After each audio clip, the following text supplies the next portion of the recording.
What is the soul? Where is it? Can you measure it? Touch it? Recreate it? Do near-death experiences, reincarnation, and unexplained brain activity indicate the existence of the soul? These are questions that have intrigued and haunted people since they first walked the earth. Today, in the 21st century, experts are closing in on some answers, using new technology and new understandings to unlock the secrets of the soul.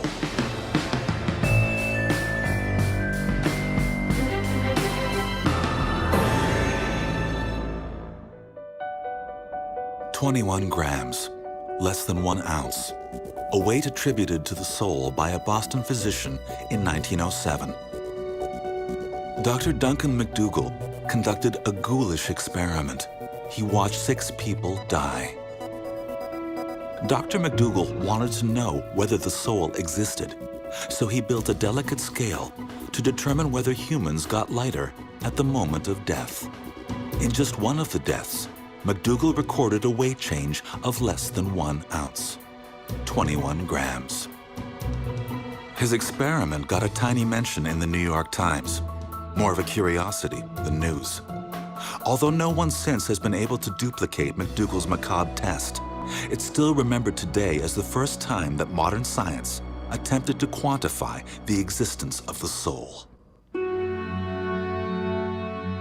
Cultures since the beginning of civilization haven't needed nor relied on scientific evidence of the soul. A core belief for most cultures and religions is that when our bodies die, there is an immortal part of us that remains past death, our soul. All the world's great major religions talk about us as being souls, as truly being spiritual beings that are incarnated here in our bodies, and that the death of our physical body is not the death of us, it's the death of the body. That us, that special spark that is us, I call that the soul, it leaves. There's a lot of question right now about how much of the irrational, mysterious, supernatural aspects of life we can explain through science. And many, many scientists are directing their attention toward those questions. And I applaud that. But I also think that religion is a language for the stuff that we don't understand. And one of the reasons that religion is so fascinating to me is that it is, by definition, paradoxical, oxymoronic. Like, things don't fit rationally together. You want to live forever and you want to keep changing. You want to have an immortal soul and you want to hug your grandma. You know, these things don't fit together. They're not rational. To trace the history of the modern, Western view of the soul, the trail begins in the 3rd century BC. Alexander the Great swept across Europe and Asia, and Greek thinking spread like wildfire. The Greeks, above all others, set the stage for what we believe about the soul today. The Greeks believed that your body was unimportant, in fact, even bad. It was the place where all of your most base impulses resided. So lust, greed, hunger, childbearing, everything that was yucky about human life resided in the body. And everything that was good and true about human life resided in the soul, which was in the head. So when you died, your soul ascended to God, and your body resided in the ground. You didn't need it anymore. The Greeks believed in reincarnation, that the soul can move on to a new body. As Christianity conquered the world, the Greek idea of body and soul being separate things was eclipsed by the evolving Christian notion that body and soul are part of the same whole. Because in the Greek context, you had your soul went up to heaven after you died, and your body was dirt, dust, nothing. The Christian teaching is that your body and your soul are one thing. You can't have one without the other. Together, they make you you.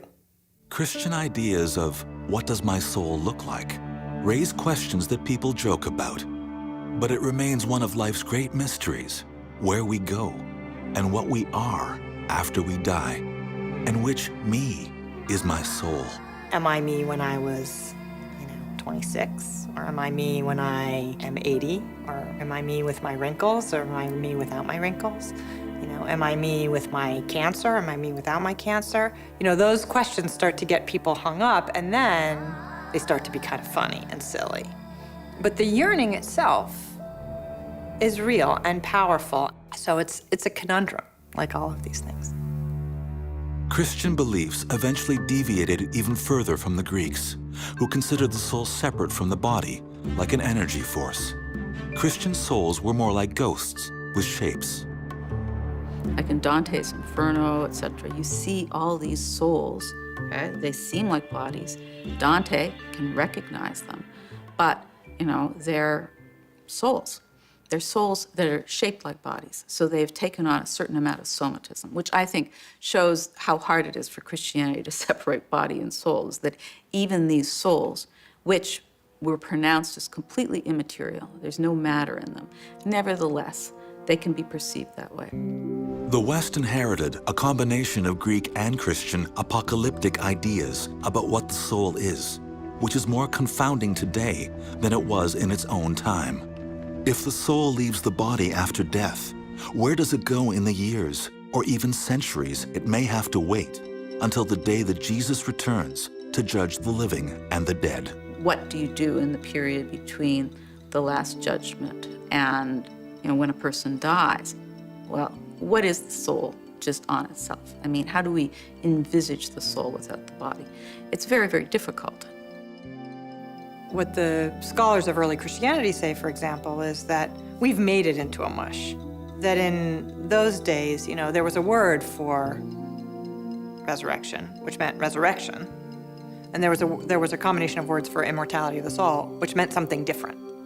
And now when we talk about heaven and afterlife, we mush it all together. And we mean heaven, and we mean resurrection, and we mean immortality of the soul, and we mean seeing grandma, and we mean seeing Jesus, and we mean hearing harps, and we don't disentangle these ideas. But in the ancient world, they were very distinct ideas. And you were either in the immortality of the soul camp, or you were in the resurrection camp. Since resurrection involves bodies and immortality involves souls, René Descartes tried to reconcile the two by focusing on consciousness. In the 17th century, he famously wrote, "I think, therefore I am." Since then, scientists believed that if there is a soul, it resides somewhere in the brain, but they haven't found it yet. And today, we're still grappling with the problem. Is the existence of the soul a question for science or religion to answer? Religion is a way for us to talk about and think about those aspects of human life that are beyond us. And so let science keep probing, because it must, and yet let us keep acknowledging, through whatever language works for us, whether it's poetry or art or religion, that there are aspects to the human experience and to human yearning that fail to meet categories. And I think the soul is one of those things. We want to believe that there's something special about us that lives forever. And we want to believe that we will commune with those we love at some later point. We don't want to lose those people. And those yearnings are powerful and important. Those yearnings require that consciousness be something separate from the brain, that it is something not material, but magical. The spiritual among us believe one thing. I have seen men, women, old, young, all faiths, all gender orientations, atheists, believers, all religious traditions. I believe it is a universal human phenomenon. It's part of being human, that we are all souls, and that each soul sometimes has the capacity to have a spiritual experience in certain circumstances. The scientific among us hold another view. I don't think consciousness is some supernatural soul that is not measurable scientifically, that's somehow associated with our natural brain. I also don't think there's a mystical world beyond what we can measure. If something actually exists, then it's part of the real world, and ultimately we should be able to detect it. A Louisiana boy offers incredible evidence that should satisfy both sides of the soul debate. His case offers proof that the soul is real, that it can be reincarnated, and that science can study it. According to a 2007 Pew Research Center poll, 81% of Americans say they believe in an afterlife. 45% believe in ghosts. I personally had an experience where I saw the spirit of my grandfather after he died. And I haven't gone to the place where I believe it was true. And yet it felt true to me. It felt real to me. And I am very sympathetic with those feelings that people have, you know. They see the ghosts or the spirits of people they've lost. They have a traumatic physical experience and they see things. And I actually think that soul is more a matter of faith than proof. Today, scientists are studying people who make a compelling case that they used to be someone else. At the University of Virginia, a group of psychiatrists use science to unlock the secrets of reincarnation. Since the 1960s, the Division of Perceptual Studies has been collecting cases of children who claim past life memories. They now have files on 2,500 children. Well, I think what the research shows is that for people who are open to considering the possibility that there is evidence that consciousness at times can exist separately from a functioning brain. So in the cases of these children's reports, if you look at the best cases, they provide evidence that at times there can be this carryover of memories and emotions that seem carried over from one life and continue on in another. May 2000, Lafayette, Louisiana. A mother awakens to hear the screams of her 2-year-old son. He was laying on his back, and he was kicking his feet up like this and pounding his fists like this, just kicking and screaming at the top of his lungs. Andrea Leininger cannot soothe her baby James. Eventually, he falls back to sleep. She thinks the nightmare is over, but really, it is just beginning. Then the next night he had another one, and it was the exact same thing, the same exact kicking motion. And the more he had it, the more bizarre it became because it was so specific and so repetitive.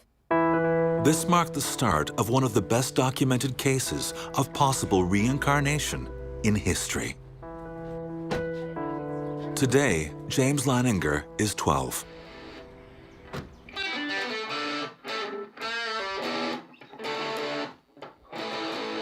I play sports, baseball, soccer, go to Ascension Episcopal School. I have a lot of friends there.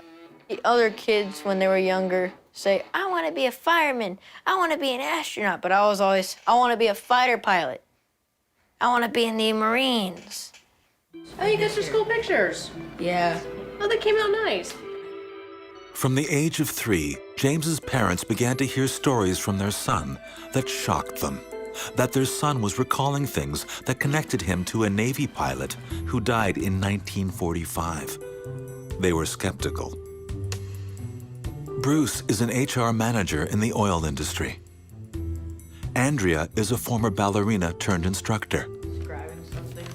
As Christians, they never believed in reincarnation, but they began to piece together an amazing story. The first clue came from the terrifying, non-stop nightmares that James began having at the age of 2. He was saying, airplane crash on fire, little man can't get out. Airplane crash on fire, little man can't get out. That's when I was like, Oh my God, is that what he's been dreaming this entire time? What he was saying wasn't registering as much on me as what he was doing. He was flailing around in bed. And I remember the very specific thought I had at that point. This looks like The Exorcist. He was freaking out. I had this thought, is he possessed? What is going on here? Within a year, the visions that greeted James in his nightmares began taking shape when he was wide awake. I was reading to James, and then he sat up and he goes, Mama, the little man's going like this. And he laid down and he goes, and he did the same thing he did in his dream. He was kicking his feet up and he goes, the little man's going like this. Ooh, ooh, ooh, can't get out, can't get out. And I sat him back up and I said, who's the little man? And he goes, me. It still makes my hair stand up. And Bruce said, what happened to your plane? And he said, it crashed on fire. And he said, why did your airplane crash? And he said, it got shot. And Bruce said, who shot your plane? And he went, oh, the Japanese. James then gave his parents the next uncanny clue, one that was very specific, the name of a ship from which he says his aircraft took off. So I said, well, did your boat have a name? And he said, Natoma.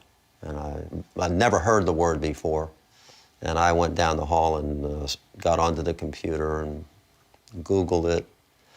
And down around hit 300, all there was this thing, Natoma Bay CVE 62. Clicked on it, and up comes this history of a World War II aircraft carrier. And so that was the beginning of what the heck is going on here. Standing there staring at this picture of this little, it was like an aerial photo of this little aircraft carrier in the water, and we just stood there staring at it for a long time. I had no answers. You know, how could he know this? How could he know a person? How could he know a ship? And what did all this mean? So that was where I really just said, I'm going to get to the bottom of this. I don't know how I'm going to do it. I don't know what I'm going to find, but I'm not going to stop looking until I get as many answers as I can get. This was enough to send Bruce on an investigation, doing his own research. Over the next 2 years, he learned about the men from the Natoma Bay, both living and dead. And James kept giving his parents additional, tantalizing, eerie clues. Well, I kept asking him, do you remember what your name was? Do you remember what your name was? And he always said James. And I thought, well, he's 2, he's confused. He thinks I'm asking him what his name is. Then James started drawing. That was one of my mission things. The mission thing, you remember that? Yeah. That's one of my favorite ones. The same thing, over and over. Like a movie compressed all into one frame. An air battle. Flak. A plane on fire. And his signature, James 3. So one day I was in the kitchen, I was washing dishes, James had breakfast, and he had an airplane, he was just flying around like this, and he goes, Mama, before I was born, I was a pilot, and my airplane got shot in the engine and crashed in the water, and that's how I died. And I was just froze. It was such a bizarre thing to say, but it was just that matter of fact. There was no drama, there was no emotion to it. At 3, James started pretending to be a pilot, with an attention to detail that astonished his father. One day he dragged a car seat into the closet in my office, and he set up a little cockpit in there. He had a little play school console, and like it was going to be a cockpit, you know, and he's going back and forth. All of a sudden, the door comes flying open, and he comes rolling out of it. I said, James, what happened to you? He says, I said, did you fall? He says, no. He says, my plane got shot, and I bailed out. The next breakthrough came when Bruce was invited to the Natoma Bay Veterans Reunion. He asked about the names of men killed in battle. And this led him to finally solving the mystery of James 3. He called me on the phone and he said, you won't believe this, there's only one guy from Natoma Bay who was killed during the battle for Iwo Jima, and his name was James M. Houston Jr. And I said, wait, that would make our James 3. I was so excited. I'm like, that's him. It's James M. Houston. His name is James, it's the James 3.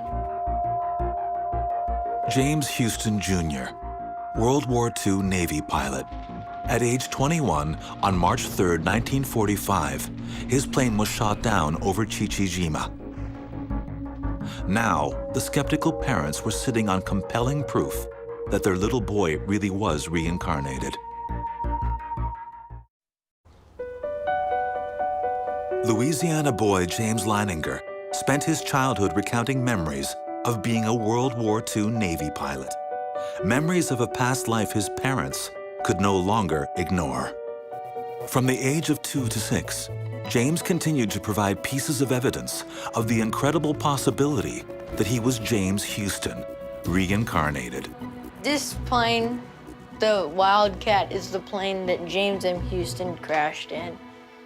And he was a test pilot for the Corsair. And he would test fly those off of carriers. The F-18 is the plane I want to fly when I grow up. Since he was 2, James showed an unusual fascination for military air shows and an uncanny familiarity with vintage aircraft. His parents cautiously made contact with James Houston's only surviving relative, his sister, Anne. At first, she didn't know what to think about the little boy who claimed to be her brother reincarnated. But then, James asked her for a painting that only one person other than her knew existed. She sent this January 16th, 2006. Says, "Dear James, I do hope that this is the picture you asked for. It is the only one of me done by my mother. I am sorry to be so long sending it to you. These past few weeks have been very busy and hectic. I hope you like it. With my love, Annie." James believed then, as he does now, that it was the dead pilot's soul asking for that picture. I had asked her for a painting that my past mother had done for her and me. This was in her attic for 50 or so years. My parents and she thought it was crazy that I would know about something like this. Anne, too, became a believer. And there were other, more chilling connections. James had 3 G.I. Joes he named Billy, Walter, and Leon, names his parents thought were strange for a boy to choose. Bruce is like, "Hey, James, what are you gonna name your G.I. Joe?" And he's just playing, he goes, "Walter." And so we were like, "Walter?" Bruce goes, "How come you named your G.I. Joes Billy, Walter, and Leon?" And he goes, "Because that's who met me when I got to heaven."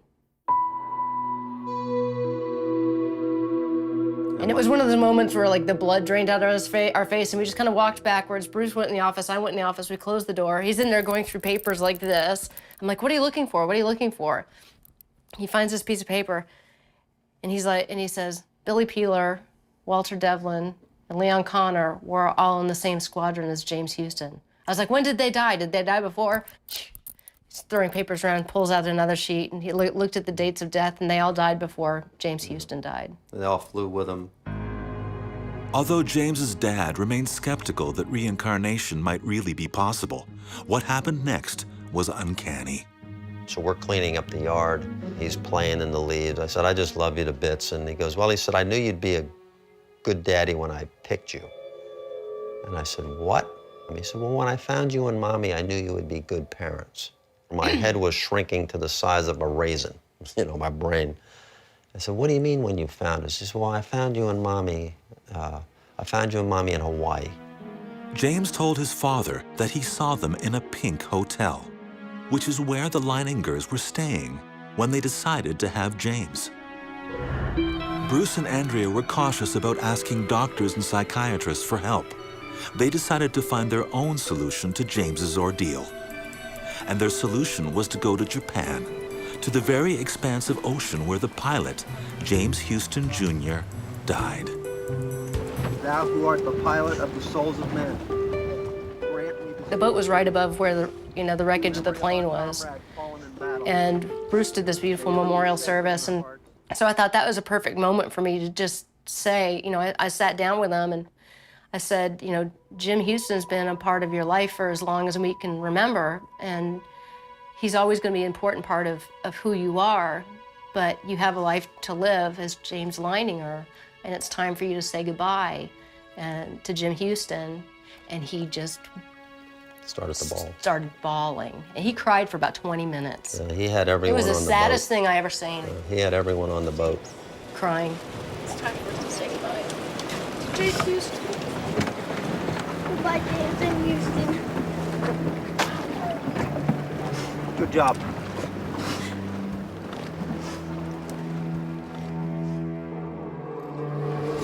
I salute you.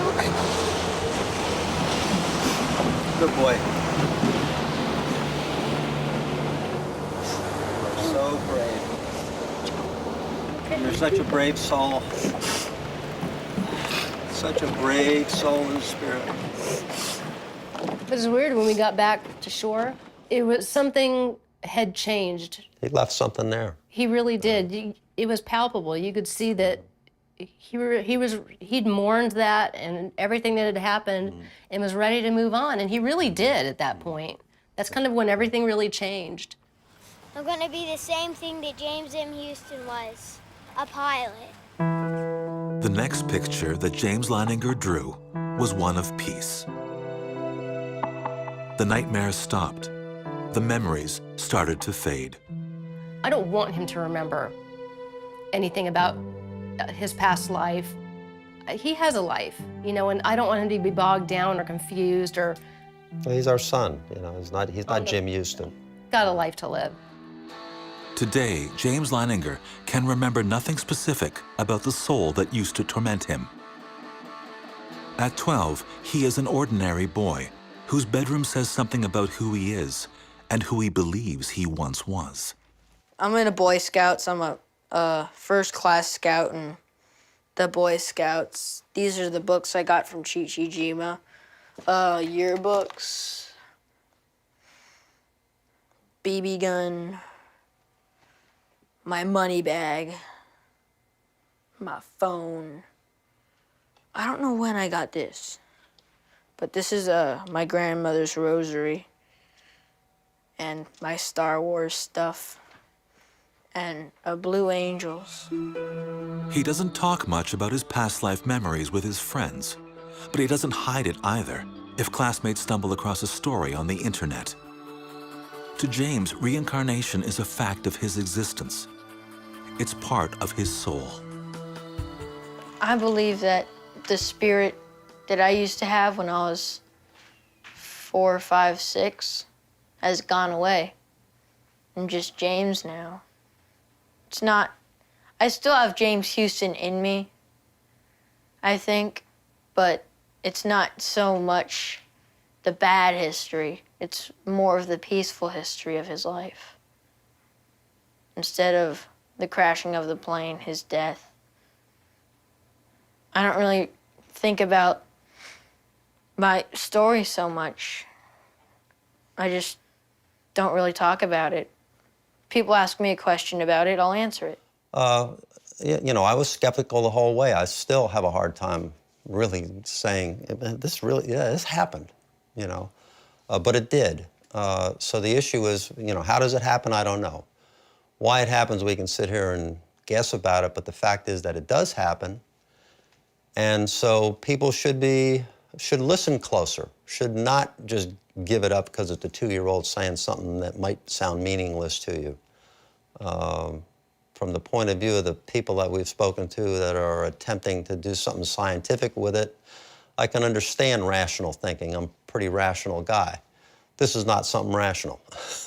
And I had a struggle with that spiritually, but I came to the conclusion that I now have a 3-dimensional belief system instead of 2-dimensional. At the University of Virginia's Division of Perceptual Studies, Dr. Jim Tucker has examined James Leininger. Tucker has developed what he calls a strength of case scale for reincarnation, and he gives James a near-perfect score. Average age when they first start speaking is 38 months, so usually 2 or 3 years old when it comes out.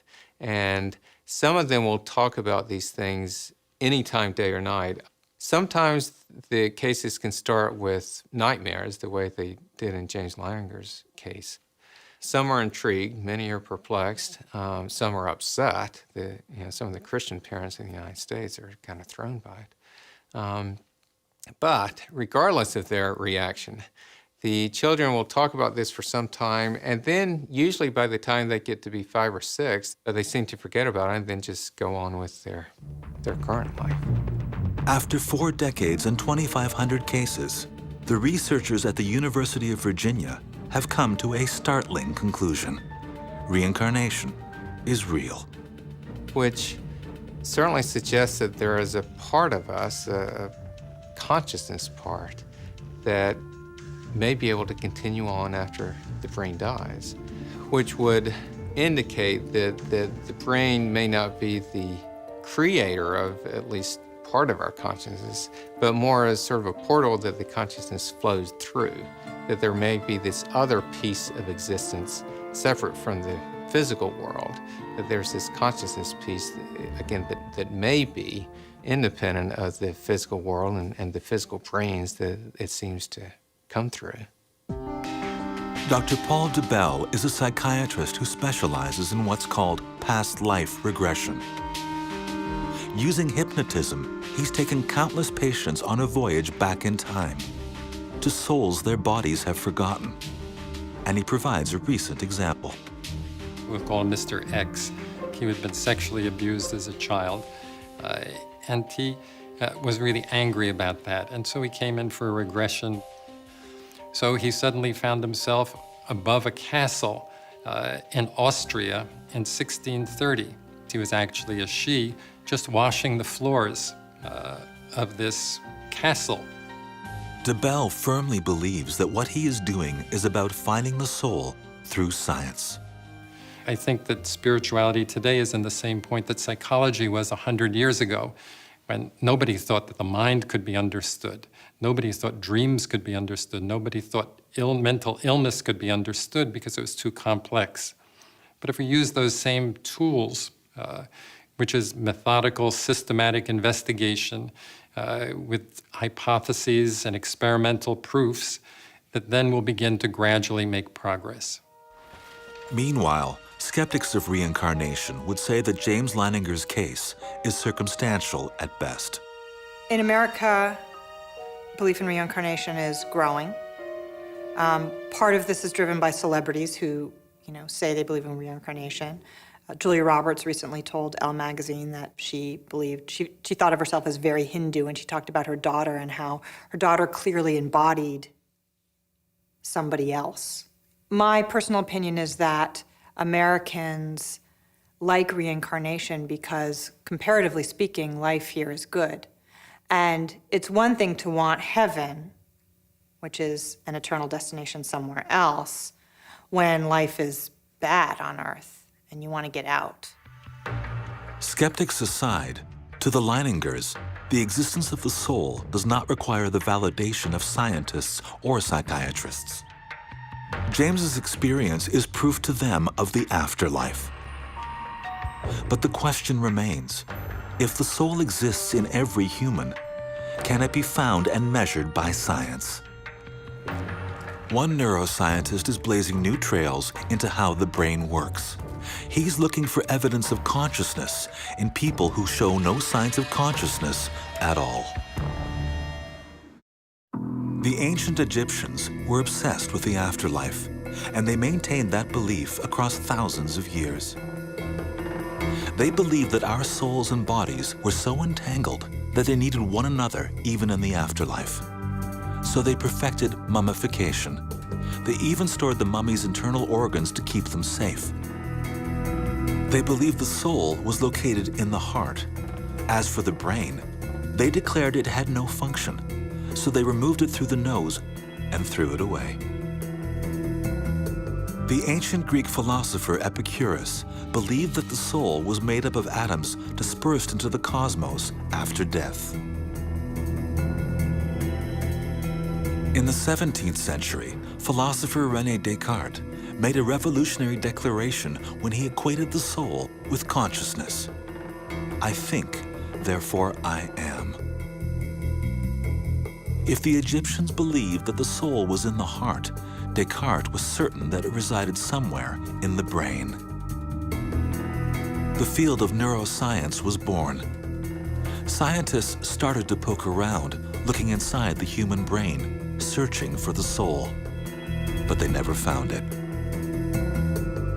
No one is even sure where to look within the brain's 100 billion neurons.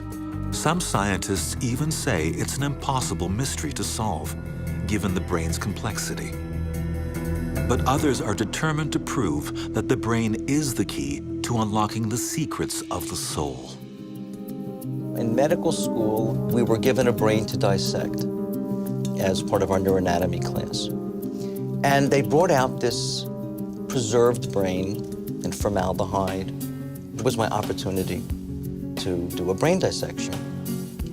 And you have a manual, so I put the manual next to me, and they give you a little probe, and they tell you, okay, first thing to do is start to probe away from the cortex and gently remove this layer of cells. And I thought to myself, did I just, peel away what would have been this patient's recollection of a summer during a childhood picnic or a relationship with a particularly significant person in their lives? What did I just remove from this piece of brain that was once something?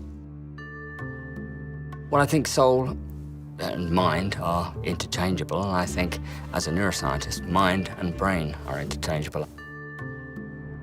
For 20 years, Dr. Adrian Owen has been studying which parts of the brain are active for different specific activities.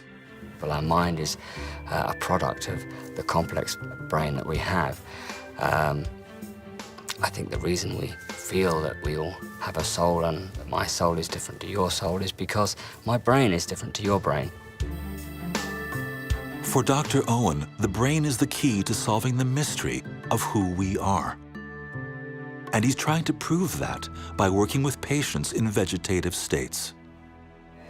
Have you look at some pictures, Chris. I want you to try and look. All right, here's you and Randy and Walt. You're all in your uniforms. Chris was an officer in training at West Point Military Academy. In 2007, his car was rear-ended. He nearly died. Instead, he survived with permanent brain damage. But the Chris that was there, a young, bright cadet with his life ahead of him, was gone. Chris, do you see the picture of you and your friends? And you can't imagine, in your worst nightmares. I've seen families go through this, but until it happens to you, you have no concept as to how heartbreaking it is. There are times when you feel like, they're not there. Other times that you feel like very strongly that he's there, he's listening, making eye contact with me. And it's so hard to pinpoint. Where is he?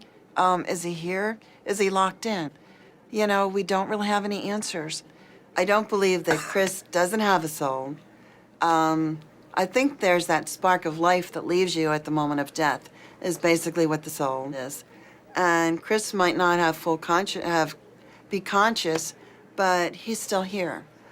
I definitely feel like soul is more than just consciousness. Chris, I have a hammer and a ball. I want you to look at the ball. What Dr. Owen's research is trying to prove is whether Chris is, clinically speaking, as conscious now as he was before his accident. With consciousness, you have a big problem that the only way I can tell you that I am conscious is through some sort of action, either by, telling you or by demonstrating. If you take something like so-called disorders of consciousness, vegetative state, minimally conscious state, you don't have those things with some of these patients. They are, by definition, unable to produce the sorts of responses that the rest of us would use to demonstrate that we were conscious. For Dr. Owen, what began as a simple study of consciousness turned into an unprecedented discovery. He conducted tests on a 23-year-old woman in a vegetative state. The results have revolutionized science's understanding of the brain. She was the victim of a road traffic accident and had been examined periodically for 5 months, and on each examination had all of the necessary criteria for a diagnosis of vegetative state. So we put her in the fMRI scanner, and we asked her to imagine playing a game of tennis. In this scan, when you hear the word tennis, I want you to imagine standing on a tennis court playing a game of tennis. We picked this task because it's something that we tried many times in healthy volunteers, and we know this produces quite a specific activation in an area in the middle of the front of the brain called the supplementary motor area. And this area controls upper body movements, and if you lie in the scanner and imagine moving your body around as you would if you were playing a game of tennis, you get very strong activation in this area of the brain. So while she was in the scanner, we instructed her that when she heard the word tennis, we'd like her to start imagining this task and carry on until we said rest. And when we did this, her brain activated just like a healthy volunteer. So on this basis, we concluded that she wasn't vegetative at all. She was entirely consciously aware. That was pretty exciting. We had another task that we used. It was important to show that this wasn't just an automatic reaction, but if we changed the task, the brain activation would change. So we used a type of spatial navigation task where we asked her to imagine moving from room to room in her house. And this pretty much always activates an area deep inside the brain called the parahippocampal gyrus in healthy volunteers. Never seen it before in a vegetative patient, but nonetheless, when we asked her to imagine moving from room to room in her house, the parahippocampal gyrus activated just as it would in a healthy volunteer. Owen's groundbreaking work opens new questions about where consciousness begins and ends. Scotty was a New York City police officer who was hit by a car in 2002. I feel he's here. When I speak to him, I don't know how to put this, I think he's still there. Oftentimes I sit aside and I say to myself, what is he thinking? Because he can't speak to us, you know? What is he thinking? But I'll give you an example. We have this ball at home. He actually kicks the ball. I become the target. He will hit me with it, and he'll laugh. He'll laugh at me. And I feel that it's me that he's targeting. Yeah, he's there, and he's the same Scotty. He just can't get out. Is your name Scotty? Yes or no? Look at the card that has your answer. Owen has proven that despite no signs of outward awareness, for some, an inner spark remains. And within that undiscovered brain may be where we find the soul.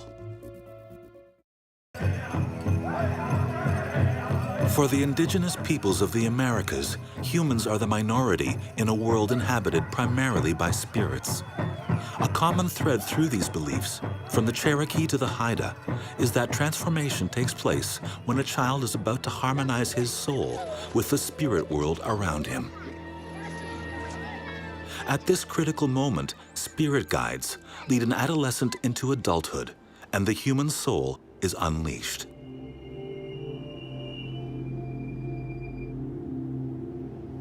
In today's Western society, children are born with souls.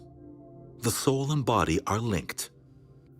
One of the central tenets of the Christian faith is that Christ rose from the dead, right? And I think it's very reassuring for people because they do associate body with identity, to have both the body and soul. And in fact, you know, in Christianity, it's very, very hard to separate body, soul, because, you know, they're described as kind of a marriage to each other. Professor Alison Gopnik doesn't believe in the eternal soul, but her research into the uncharted areas of children's brains has led her to the conclusion that what some would call the spirit is closest to us when we are children. I'm a scientist, an atheist, a materialist. I think everything that's here is everything that's here. But I also think that many of the feelings and experiences and intuitions and knowledge and truth that people have talked about when they've talked about the soul or the spiritual or the transcendent, those experiences where we recognize the meaning and beauty and significance of everything that's going on around us. I think those are the moments when we're most like children. This is my machine, and I want you to figure out how the machine works, okay? Gopnik set out to solve the problem, At what age does identity switch on? When does I think, therefore I am begin? She wanted to study infants. Her colleagues told her she was wasting her time.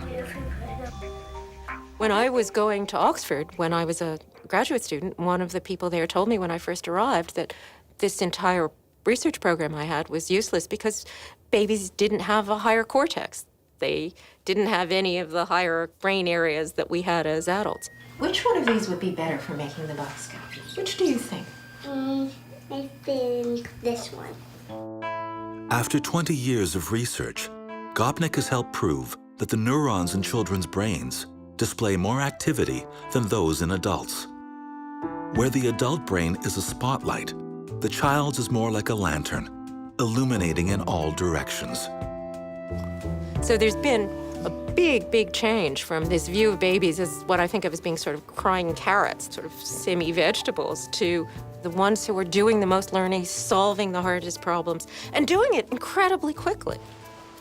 Gopnik believes that preschool children represent human R&D. Her studies indicate that they play and learn with the same intent. She believes that we learn to survive in the world as grown-ups, and we play to try and imagine ways to change it. It's as if, instead of just looking at one little part of the world, they're conscious of the entire manifold of everything that's going on around them at once. I think a good way of appreciating this as an adult is think about what happens when, for instance, you go and travel to a strange place. Everything around you is something that's captivating and engaging and different and new. And you get this very vivid, very wide-ranging awareness of everything that's going on around you at once. I think that's what it's like to actually be a baby. Gopnik's studies have shown that adult brains only light up when we are trying to learn something new, and even then, only in certain areas. In fact, I think one of the interesting things about us as adults is that we're unconscious, as it were, so much of the time. Tests have shown that a baby's brain is lit up most of the time. One way I've put this is to say, you know, for children, every day is first love in Paris. Every step is skydiving. Every peekaboo game is Einstein discovering the theory. I think babies and young children are genuinely perceiving that aspect of the way the world and the universe works. That means that they're the kind of exemplars of what it means to have a soul. But Gopnik's research shows that when a child becomes self-aware, the brain activity slows down, and the connection with what some call the soul begins to weaken. So between about 3 and 5, you start seeing children having what we call autobiographical memory. Not just remembering information from the past, even newborns can do that, but constructing a narrative that says, I am the same person that I was in the past, and I am the same person I'm going to be in the future. Does the identity that we develop as we grow eclipse our infant consciousness? Were we once closer to our souls? Surprisingly, anesthesia may hold the answer to those questions. Until relatively recently, babies weren't administered anesthesia. Now it turns out that babies actually need more anesthesia than, relatively speaking, than adults do. Why? What is anesthesia? Do we really know? It seems that anesthesia poses its own mysteries about consciousness and the soul. An Arizona anesthesiologist stumbled upon a theory of where his patients go when they're under anesthesia, proving to him the existence of the soul. I've been practicing anesthesiology for 35 years now, and it's still a kick. It's still amazing every time patients lose their consciousness. At the end, we wake them back up, and I wonder, where did they go? But the real question is, why are they conscious in the first place? So anesthesia is a really good tool to try to figure out what is missing in the anesthetized patient. Here we go. You can come with us. Anesthesia is a mystery. It's been around since 1846, but no one is quite sure exactly how it works or where we go when we're put under. Take good care of her for you. In the 19th century, people started experimenting with laughing gas, nitrous oxide. and they used it for parties. Everybody had a good time. They literally were laughing constantly. And also another gas called ether, diethyl ether, leading to ether frolics. When inhaled in low amounts, people got disinhibited and ebullient and had a great time. And somebody realized if they had too much, they would become unconscious and actually insensitive to pain. And so a number of people began to attempt to use these gases for surgical anesthesia. Slide over. Okay, this arm can go over here. After years of risky trial and error, doctors perfected the drugs, but they didn't understand the science. In fact, no one understands what happens to the mind under anesthesia. Generally, one does not dream under anesthesia. There's no consciousness. You're just gone for the duration of the anesthetic. You tell me when you're asleep, okay? That's a trick question. You can't do that. One interesting thing about anesthesia is that patients who are under anesthesia, after they wake up, have no conception of elapsed time whatsoever. And I think the passage of time is a key feature of subjective consciousness. So consciousness is just absent. It's gone. A brain scanner connected to the patient reveals a startling clue to how anesthesia works. During the surgery, a bright flashing halogen light is used to help stimulate brain response. The bright light pierces her taped-shut eyelids. The EEG monitor shows that the patient's brain is responding just as if she were awake. We see that the brain is quite active, and there's all kinds of evoked potentials going on. Going under is not like sleep, and this fascinates Hameroff. I first got interested in consciousness, how the brain produces experience in college. In medical school, I was doing a research elective in a lab studying cancer, and I was looking at how cells divide. Hameroff then learned about microtubules. Microtubules are hollow tubes that can be found in all living cells. 30 years ago, he had his eureka moment, and since then, he has formed a complex theory that microtubules are the location of what some would call the soul. In my opinion, microtubules are the origin of consciousness, specifically quantum computation synchronized to gamma EEG inside neurons in the brain is the origin of consciousness. Hameroff's theory has shocked the world of neuroscience. He's basically saying that consciousness may be found and quantified, that it has substance, and that it survives the body. I'll stand by this, even though it's a bit controversial. It's conceivable that when a patient has a cardiac arrest or dies, the quantum information that involves consciousness isn't necessarily destroyed, or it may actually just sort of leak out and remain in the universe and remain entangled. If the patient's revived, then it can go back in and the patient had a near-death and out-of-body experience. If the patient dies, it's conceivable to me that that entity, which you could call the soul, remains entangled indefinitely. And so it's conceivable that the soul is a real entity in terms of quantum information embedded in the fundamental level of the universe. What Hameroff is saying is that the 21 grams myth is basically true. The soul has substance. Though it can't be weighed, the information can be measured. Hameroff's shocking theory has caught the attention of the world's top physicists, who think that he may have stumbled onto understanding how the mind and soul separate. Complex quantum physics may hold the key. Quantum theory is pretty intriguing and is not necessarily consistent with a simple materialist understanding of the universe. The things are more complicated than we're aware. But I think people who just immediately discount it as being sort of mystic mumbo-jumbo, I think they're being too quick with that. The quantum theory does challenge us to try to really understand the world, the physical world at its core. And it may well be more complicated or more wondrous than what a lot of people realize. This comes as no surprise to those who have died and come back to tell the tale. Most cultures throughout time have held that there is something that survives the body after death. 21st century science is seeking to prove it. Science says that consciousness is limited to and generated by the brain. Very clear, very straightforward. After 10 seconds without oxygen, the brain starts to die. After 5 minutes, it's completely gone. But what happens to consciousness in that precious 5 minutes?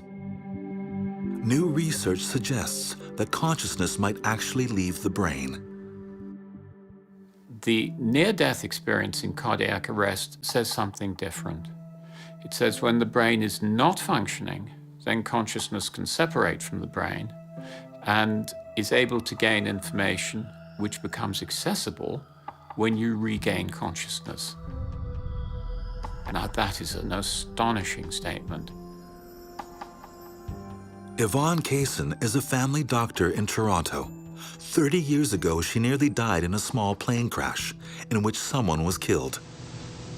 It changed her life forever. We flew into really bad weather, and the engine stopped working, so the plane started crashing. So we were plummeting down to the ground. There was terrible turbulence, and the air was shaking, and my immediate reaction was intense terror. I was terrified. I was frightened. The plane was crashing. I was going to die. And what happened was, I had this feeling like my fear was being pushed out, and this calm and peace was descending upon me. And I entered sort of a paranormal, peaceful state. The plane crashed into an icy lake in a wilderness area, hundreds of miles from the nearest town. Then what happened is my near-death experience deepened. Suddenly, as I was swimming to shore and starting to freeze, I heard this whoosh noise, and it was like my consciousness got whisked out of my body, and I was no longer in my body that was swimming to shore. Suddenly, I was like 20 or 30 feet above my body looking down, and it was me still trying to swim to shore. Miraculously, a helicopter pilot hearing of a downed plane came to her rescue. She was rushed to hospital. Nearly dead from hypothermia, she was immersed in hot water, but there was little hope. And it was in that hot water that my consciousness re-entered my body. And what I experienced was something like this. It was like what I imagined if a genie were sucked into a bottle, that with a loud whoosh, I was sucked in from this expanded place up there and abruptly sucked into the small confines of my body. Kaysen now combines her medical practice with helping others who have had near-death experiences. She is convinced, after studying hundreds of cases, that the soul is not merely consciousness. It is an energy force all on its own. Every world religion holds the belief that there is something that survives the body after death. But modern Western society still rejects near-death experiences, calling them paranormal.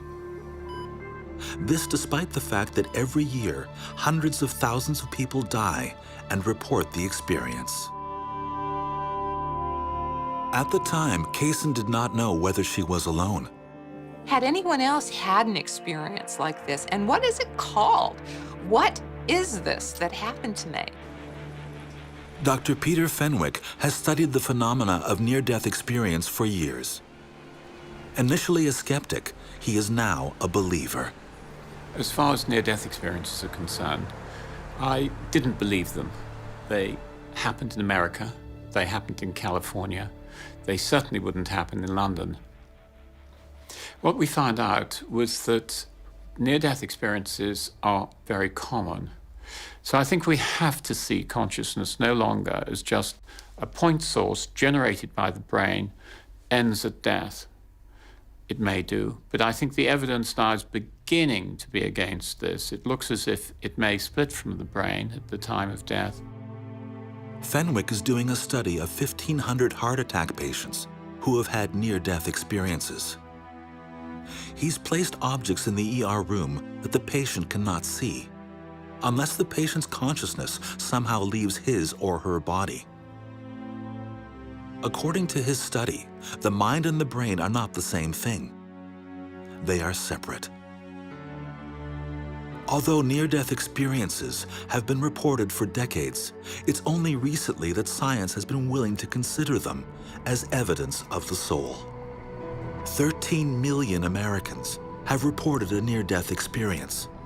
The statistics are as high in other countries, and the stories have striking similarities. It was 1972, and my car was sideswiped by a tank, or a car that was as big as a tank. I had a small fiberglass sports car, and I was virtually run over in my own car. Horribly injured, comatose, and near death, Howard Tibble lay in the critical care ward of a hospital. Evidently, for the next 3 days, in intense pain, unable to talk to anybody or correspond in any way. I didn't know where I was, and I didn't know what was going on. Suddenly, it was nighttime. I knew it was night because the lights were on in the ward. And I felt no fear or pain or worry. I heard so many stories of people who came to me and said that when they tried to tell somebody about their experience, let's take, for example, a near-death experience, that perhaps they spoke to their doctor and their doctor pathologized it and said that it was a hallucination, or maybe they'd had a brief psychotic break, or maybe that was some unconscious, unresolved neurotic issue. Always a negative label, which people who'd had such a positive experience, the label didn't fit. They were not getting validation. This feeling of safety and peace has been reported in almost all near-death experiences. The next step is also almost universal, an out-of-body experience. Fully conscious, the dead person floats around the room, seeing objects that could not be seen face up on the bed. I took myself on a little tour of the ward, just floating around. And this was a hospital with a high ceiling. And they had strip lights. And I floated up to the side of this strip lamp, and it had the word Osram, and I was 1 foot from it. I could have touched it, but I had no hands to touch it. And I didn't find it odd or anything. I thought, well, there you go. Osram make lamps, you know, it's fine with me. The next step for most people is the soul's return to the body, bringing a memory of the experience that is not like a dream. It seems real. We use the word soul as if it were a sort of thing that flies away to heaven, and it could be consciousness, it could be a mind, it could be a number of things. I actually believe it's the way out from here to start the journey to wherever we go. But I don't think we have to be religious to make that journey. I've not been that good in my life, you know. Rock and roll. Clinical studies on near-death experiences indicate that something untangles itself from a dying body. But research has a long way to go before proving that a spirit-like something truly exists. Whether or not we'll be able to validate the idea that there is a soul is always going to be an open question, because of course we never know. But what we do is we take information from some of the wider experiences which we can have. And if you take all those together, then you would argue that in some way, the old idea of there being different levels within the body, and some of these are able to continue after death, is a very good hypothesis, yeah. 81% of Americans believe in the soul. And yet out-of-body experiences are marginalized with UFO sightings and seeing ghosts. Fenwick's research aims to change that. He even believes science will soon be able to prove the existence of telepathy, linked souls speaking across space and time. Do I think the consciousness can exist outside the brain? Well, there's lots of evidence to show that. They're all the telepathy experiments. In my field, there is what happens as you approach death.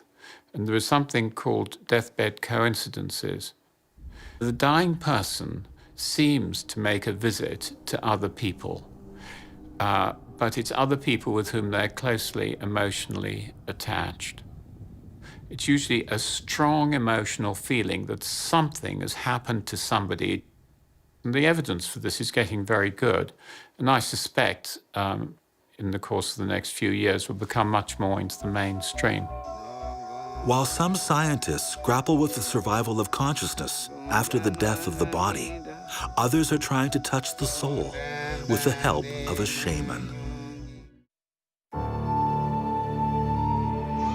Dr. Frank Eckenhofer has traveled to the jungles of Peru to take a powerful drug that he thinks can help him measure his soul. And he's going to use 21st century EEG technology to help him do it. My topic is awakening of the mind.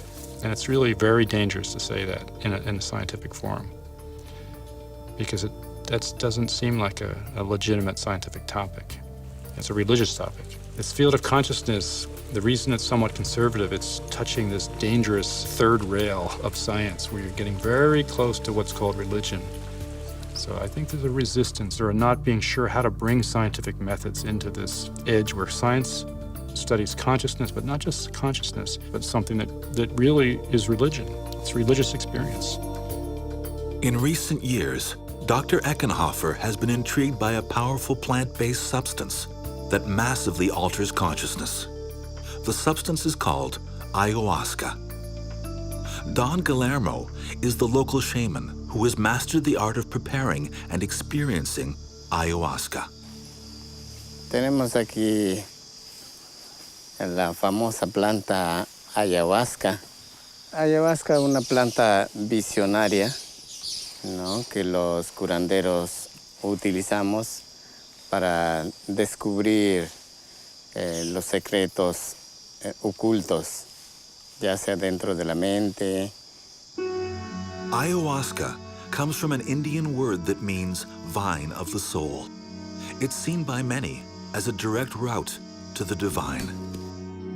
Illegal in many Western countries, ayahuasca's potency depends on the skills of the shaman who cultivates, harvests, and prepares it. Como dicen, plantas sensibles, plantas inteligentes, pero dentro sí tiene su alma que nos escucha, nuestra voz, ¿no? Y muchas veces en sueño o intuitivamente o en visiones nos puede comunicar. Ayahuasca is taken in the form of a potion. Sections of ayahuasca vine are crushed and boiled with chacruna leaves in 30 liters of water, then boiled down. Ayahuasca is the liter of liquid that remains. Over the centuries, those who have taken ayahuasca have reported out-of-body experiences and encounters with beings that can only be described as souls. Dr. Eckenhofer is focusing his studies of ayahuasca on the elevated levels of certain and usually dormant brain activities that take place under the drug's influence. He has studied the brain patterns of Buddhist monks, and he thinks they hold the key. Buddhist monks achieve altered states of consciousness through meditation. The Buddhists believe they reach a heightened state of awareness that brings them closer to what's been called the universal soul. Dr. Eckenhofer will be hooked up to the EEG to find out, after he ingests the drug, whether there are measurable changes in the neuron activity in his brain. The EEG is very sensitive to these subtle shifts in consciousness. There's major pattern changes that occur in the EEGs. And I've made measurements, and I found that there's certain very interesting frequencies. And so these frequencies are indicators of this state change.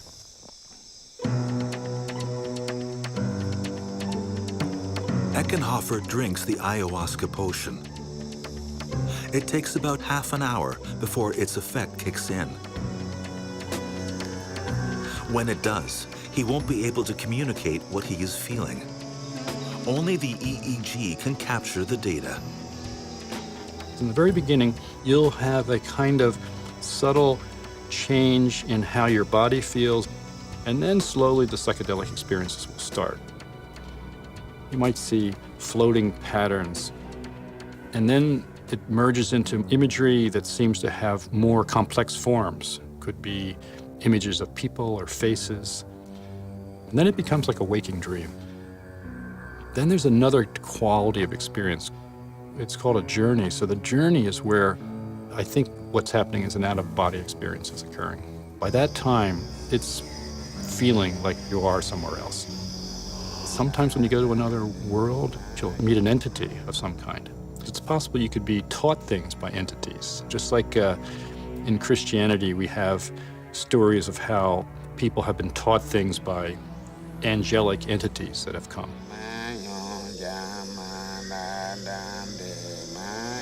It represents, it brings down channels, and so sometimes the movements are very fast, intricate, somehow they're synchronized.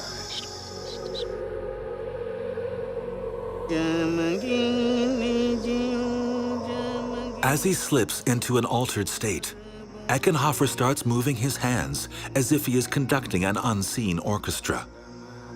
His researchers hope the EEG records this spike in activity, supporting Eckenhofer's theory that ayahuasca can point the way to touching the soul.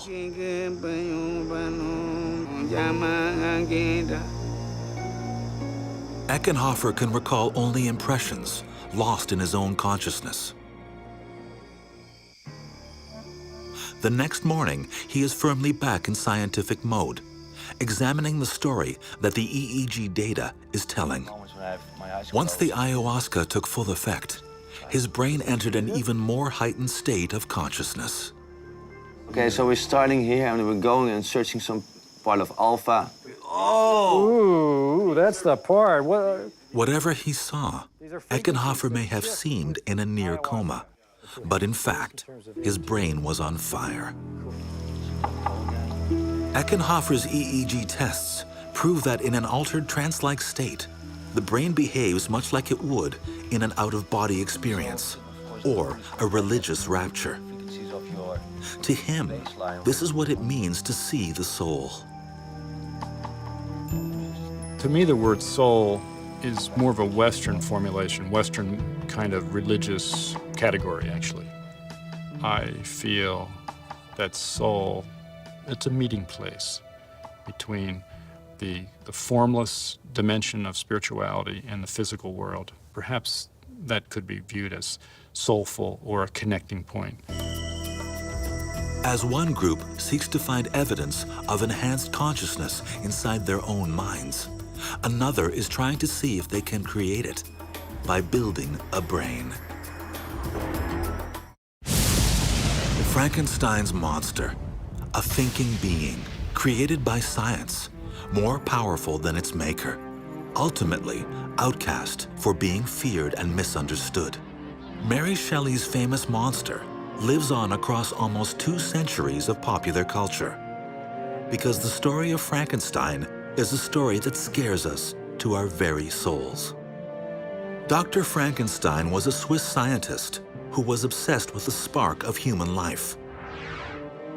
It's only fitting that another scientist has chosen Switzerland to launch a 21st century equivalent project. For 15 years, Dr. Henry Markram has been working on a biology-modeled machine that can think just like we do. Dr. Markram is leader of the Blue Brain Project. Blue Brain uses one of the world's most powerful supercomputers to reverse engineer the human brain. Many people ask, why are you doing that? I mean, why do you want to build a model when there's 6 billion of us out there? What will it be useful for, and can it really be useful? And ultimately, what we're after is trying to understand and learn about the brain and what it's capable of. Is it really the same as us? Is it the same as a human being? Does it capture it? The project's goal is to mimic the complex structure of the human brain in a computer and see if it has the ability to reason, just like we do. I think that what Blue Brain is fundamentally different from most models is that we're not trying to just build a model in the simplest way possible. We're trying to build a model in the most biological way possible. If an artificial brain can be created in a biological fashion, Markram says he can't predict whether it will or will not become a conscious brain. Our strategy is that if we build it correctly and we understand it from first principles, that it will emerge and it will speak and it will have higher brain functions. And I don't know, it may or may not have consciousness. Like Dr. Frankenstein, the Blue Brain team is using living material to create their creature. Not human parts, but rats. Human neurons are strikingly similar to those of rats. First, a rat is decapitated. A thin slice of its still active brain is submerged in artificial brain fluid, allowing the brain tissue to keep functioning for several hours. The tissue is placed under a microscope. A single neuron is extracted. Then, the basic shapes and reactions of the rat's still living neurons are mapped. These graphs are real images from Blue Brain, showing the activity of the rat's neurons that the computer has recreated for its own mind. Any mechanism we can find in the human brain, we could replicate in a machine. Is it conscious? Some people will say no, it's just a machine, it's just software. A program can't be conscious. Other people, like myself, would say, well, we're just a program. We have 100 billion neurons, and we can actually understand precisely what's going on in each one. The neurons taken from living rat brains form the template of Dr. Markram's artificial consciousness. His computer maps then imitates the neuron's actions. Basically, Markram is building a brain, one computer-generated neuron at a time. The secret is to look for the rules. And then you don't need to have studied every single neuron in the brain. You build a model of 100 of them, not a billion. And once you build 100, you can analyze them, and you can analyze their statistics, and you analyze their rules. And those rules now you can use to recreate all the diversity, billions. So we can actually today create well over a couple of 100 different types of neurons, and we can build as many of them as we want. It's not limited. Others are not so certain that the Blue Brain and other artificial intelligence projects of the future can ever succeed. Consciousness, some believe, is too complex. AI is very interesting. You can't make a horse out of feathers. It would be very tough to make a computer out of cloth. And you can't make a conscious mind out of silicone chips. Constructing a human brain will require a computer 1,000 times more powerful than any currently in existence. It would take at least 3 football fields to house such a computer. But Markram says the goal is within reach, to create a conscious artificial intelligence. The data's there, the technology is there to explore it. The computing power has reached critical mass. We have petaflop supercomputers now, 10 to the 15 calculations per second. It's the first time in history that these things are coming together, which is required for simulation-based research. When they converge, it's inevitable. So this is going to happen. Professor Markram hopes to complete his work on his artificial brain within the next 10 years. What properties will that brain ultimately possess? Will it consider itself equal to us? Will it have emotions, or a personality, or a soul? When it comes to thinking about artificial intelligence, of course, we all have to think about that moment when we develop artificial intelligence that's just a little bit smarter than we are. So maybe as a consequence, once you've got the one that's 1 step better than we are at doing all these things, it's capable of producing an AI that's 2 steps better than we are. And it's then going to be capable of producing an AI that's 4 steps better than we are. And so on and off you go. And you're on to the kind of the runaway loop that some people have called the technological singularity. The singularity is the moment predicted by futurists when machines become conscious and more capable than humanity. A dangerous time when they could, conceivably, overpower us, even exterminate us. So, I mean, I think that point of the singularity is still a number of decades away, but as it approaches, I think it's going to be something we have to really slow down and think about very carefully. If Professor Markram succeeds, will Blue Brain turn out to be the singularity? Will it make human existence better, or much, much worse? If it is evil, will it allow Markram to turn it off? Will it be a soulless Frankenstein that puts its makers to death.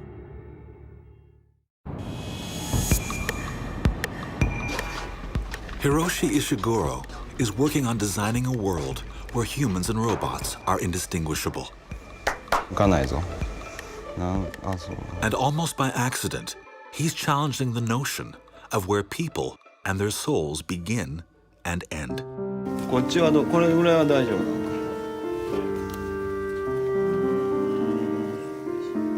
これ触られた感じはないんだ。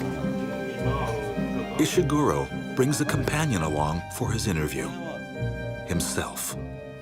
This is my android. This is the Geminoid. Ishiguro uses silicone, steel, and mold impressions of his own body to create a life-sized version of himself, one that could take his place in the classroom.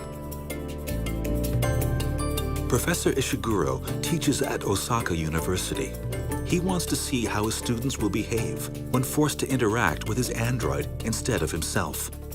Ishiguro can foresee a day when his androids will not only enable people to be in two places at the same time, but to join the workforce to perform unpleasant but necessary jobs. Ishiguro has thought a lot about whether his robots could be advanced enough to be given consciousness. But the Japanese have a unique view that does not equate consciousness with a soul. Everything has souls, the rocks and, wow, the chairs and desks and, everything has a soul.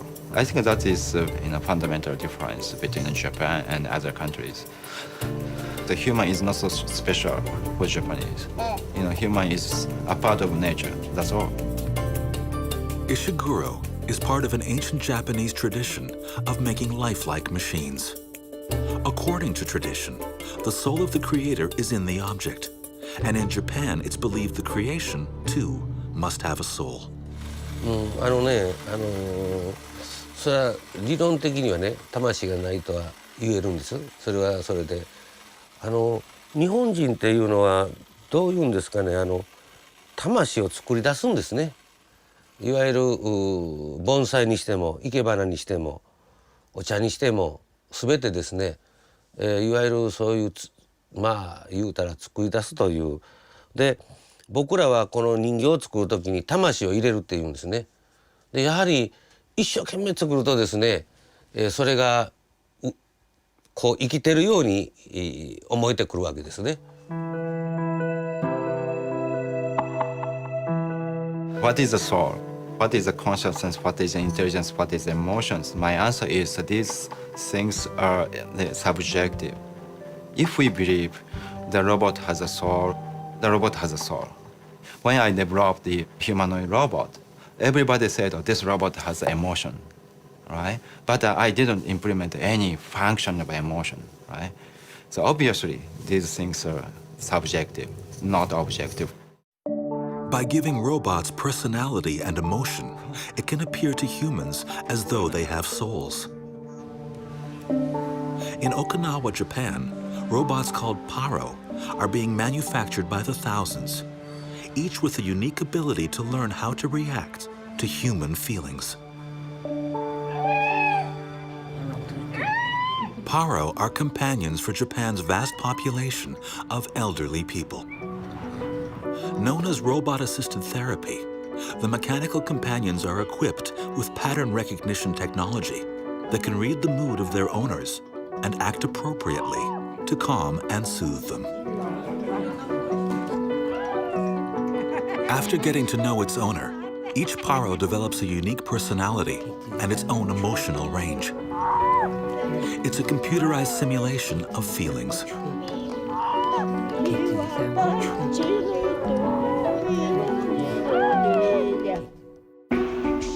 Professor Ishiguro's ultimate goal is to exceed Paro's emotions, to build an android that looks, moves, and talks like a real human. Apart from his Geminoid, he's created a female android that has advanced emotional expressions. Equipped with facial recognition software, it can even watch another human being on a monitor and mimic her expression. Cost $100,000 per robot. But there's a challenge.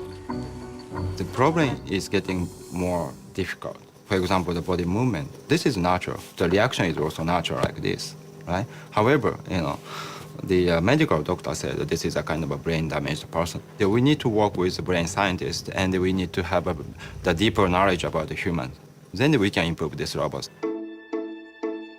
The brain contains 100 billion neurons stretched out across 100,000 miles of dense blood vessels. Neuroscience has only begun to figure out how it all works.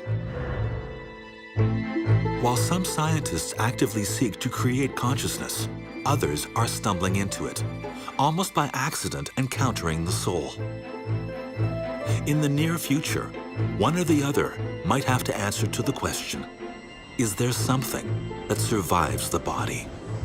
Well, consciousness is mysterious, and I believe when we create non-biological systems that have that same kind of behavior and the same complexity and richness of emotional intelligence, which is also a form of intelligence, they will be conscious as well.